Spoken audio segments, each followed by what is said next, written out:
আল্লাহ বলে বান্দারে তোদের জন্য আমি কি বানায় রাখছি আর তোরা কিসের পিছনে ঘোরস, শুধু একটু কষ্ট কর। 60-70টা বছর খালি একটু কষ্ট কর, দাঁতে কামড় দিয়ে একটু কষ্ট কর, কষ্ট কর। আমি আল্লাহ তোদের জন্য এমন জান্নাত বানাইছি যা তোরা কল্পনাও করতে পারবি না। আব্দুল্লাহ ইবনুল মুবারকের সন্তান বলে, বাবা মানুষ মরণের সময় কান্দে আর আপনি হাসেন, কারণ কি? আব্দুল্লাহ ইবনুল মুবারক বলে, বাবা রে আমি দুনিয়াতে কোনোদিন নামাজ ছেড়ে দেই নাই, তাহাজ্জুদের নামাজ পর্যন্ত ছাড়ি নাই, আল্লাহর কোনো হুকুম কোনো বিধান আমি ছাড়ি নাই। এই কারণে ইন্তেকালের সময় আল্লাহ তাআলা আমার চোখের সামনে জান্নাতের চিত্র তুইলা ধরছে, জান্নাতের দরজা খুইলা দিছে, জান্নাতের নেয়ামত দেখা আমি মুস্কে মুস্কে হাসতেছি। আল্লাহু আকবার, জোরে বলেন আল্লাহু আকবার। ওই যে মালাকুল মউত আজরাইল সাদা রুমাল নিয়ে আসবে আর আয়েশা বলবে, দোস্ত এই যে তোমার জান্নাত, একটু পরে দুনিয়ার সফর শেষ হয়ে তুমি জান্নাত দেখবা। ওই যে তোমার কবর, দেখো কবরটা, তোমাদের কবরের ভিতরে তোমার জন্য জান্নাতের গালিচা বিছায়া দেওয়া হয়েছে, তোমার কবরটা আলোকিত করা হয়েছে, তুমি কিসের চিন্তা করো? তখন ওই মালাকুল মউতকে দেখা তিনি কোনো পেরেশান হবে না, চিন্তিত হবে না। তখন মালাকুল মউত জান্নাত থেকে যেই খুশবুটা আনবে, ওই খুশবুটা একটু নাকের কাছে লাগায় দিবে। নাকে আতর লাগাইলে কি করেন? কি করেন? ঘেরান তো বুঝলাম, কি করেন? নিঃশ্বাস নেন না? আতর লাগায় কি করেন?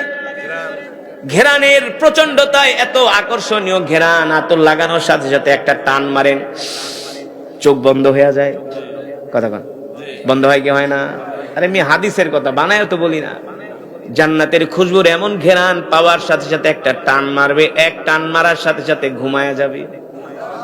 আর মালাকুল মউত বলবে, ইয়া আইয়াতুহান নাফসুল মুতমাইন্না ইরজিই ইলা রাব্বিকি রাদিয়াতাম মারদিয়া ফাদখুলি ফি ইবাদি ওয়াদখুলি জান্নাতি। এ জান্নাতি আত্মা বের হয়ে আয়, বের হয়ে আয়, তোর রবের সাথে মিলিত হবি, তোর রবের সাথে সাক্ষাৎ করবি, তোর রব তোর জন্য জান্নাত রেডি করে রাখছে। আল্লাহু আকবার, জোরে বলেন আল্লাহু আকবার। জান্নাতি ব্যক্তি, জান্নাতি ব্যক্তি ওই খুশবুর ঘ্রাণে এক টান দিয়া ঘুমায় যাবে, আর ঘুমের ঘরে মালাকুল মউত তার রূহটা টান দিয়া বের কইরা জান্নাতি শুভ্র রুমালের মধ্যে পেঁচায়া নিবে, পেঁচায়া তারপরে সে আরশে চলে যাবে, যে বলবে আল্লাহ এই যে আপনার পবিত্র বান্দার আত্মা। তখন ওই রূহ যায়া আল্লাহর কদমে সেজদা দিবে। জোরে বলেন সুবহানাল্লাহ।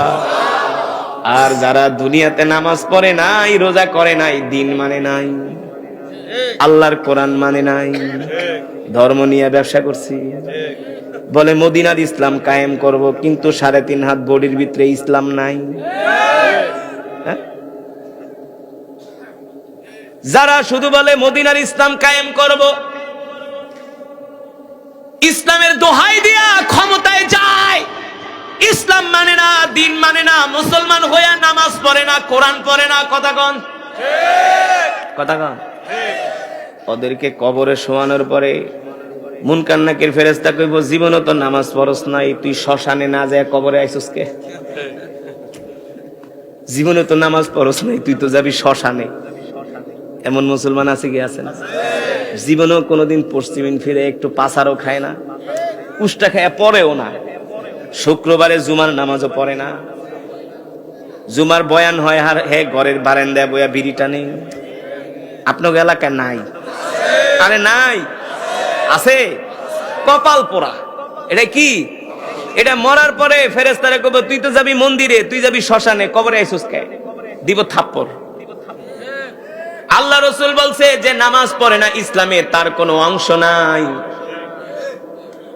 আল্লাহ তাআলা বলে যে নামাজ পড়ে না, হাসরের ময়দানে আমি তার দিকে ফিরাও তাকামু না। কত বড় ভয়ঙ্কর কথা! কি হবে মরণের সময় একবার চিন্তা করেন মুসলমান। এবার আমি আমার বয়ান শেষ করব একেবারে ওই ঘটনাটা দিয়া, ওই যে সুলাইমান আলাইহিস সালাম, মনে আছে যেটা দিয়ে আমি শুরু করছিলাম, শেষ ঘটনা।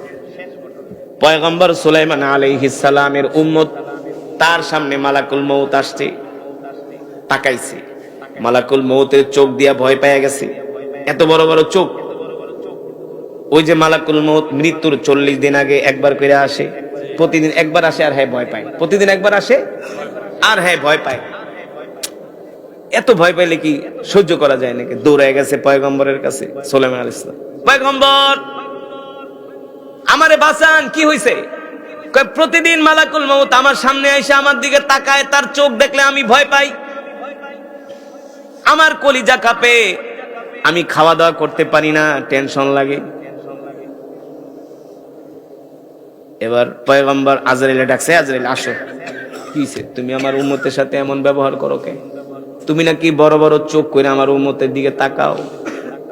মালাকুল মউত আজরাইল হাইসা বলে, না পয়গম্বর, আমি এমনিই তাকাই, আমি নরমালি তাকাই, কিন্তু সে দেখলে ভয় পায়, সে দেখলে ভয় পায়।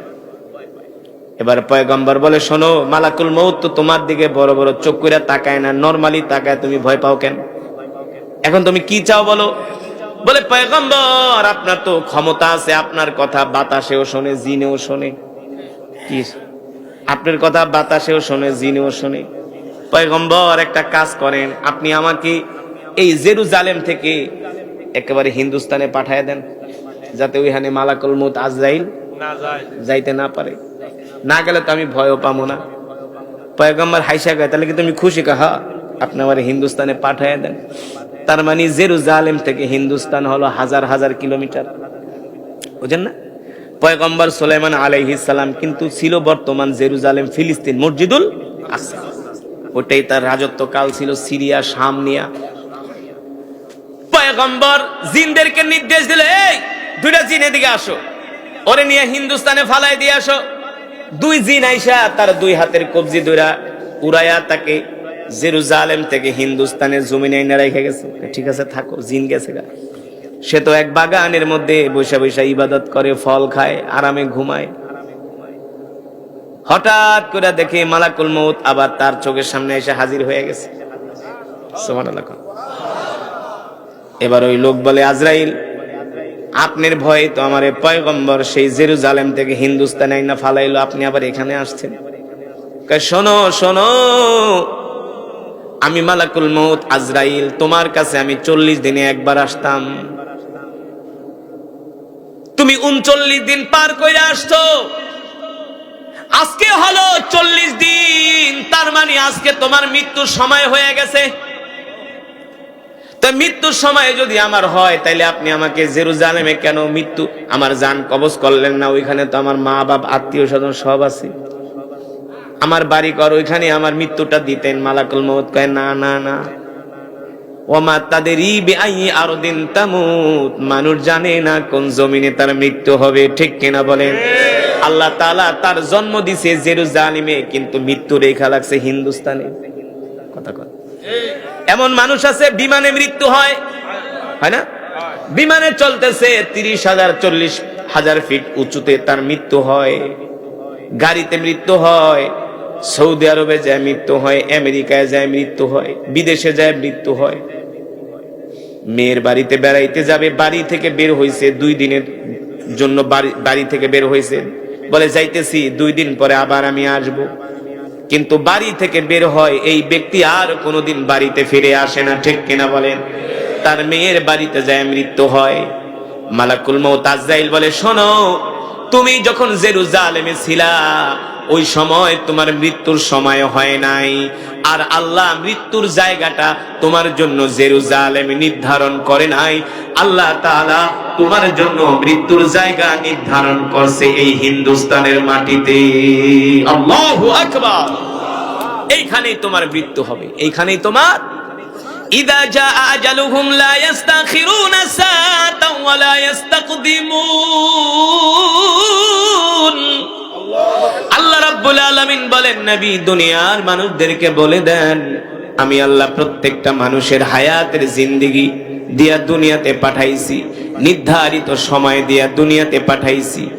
1 মিনিট আগেও তার মৃত্যু হবে না, 1 মিনিট পরেও তার মৃত্যু হবে না। আমি আল্লাহ যতটুকুন সময় তার জন্য নির্ধারণ করছি, ততটুকুন সময় সে দুনিয়াতে থাকবে।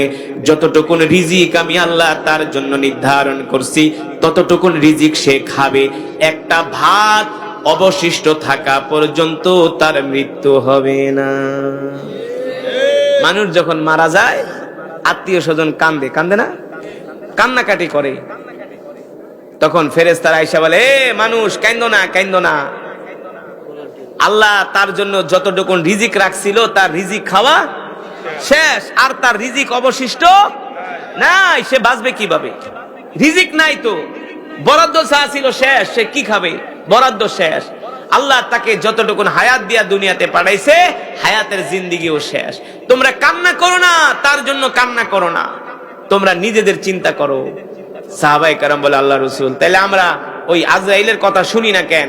আল্লাহ রাসূল বলে, শোনো সাহাবীরা, তোমরা যদি আজরাইলের কথা শুনতা তাইলে তোমরা চাকরি বাকরি, ব্যবসা বাণিজ্য, ক্ষেত খামার, পরিবার কিছুই করতে পারতা না। তোমরা মৃত্যুর চিন্তায় আজরাইলের ধমক শুই না তোমরা জঙ্গলে যায় বৈশা বৈশা ইবাদত করতে।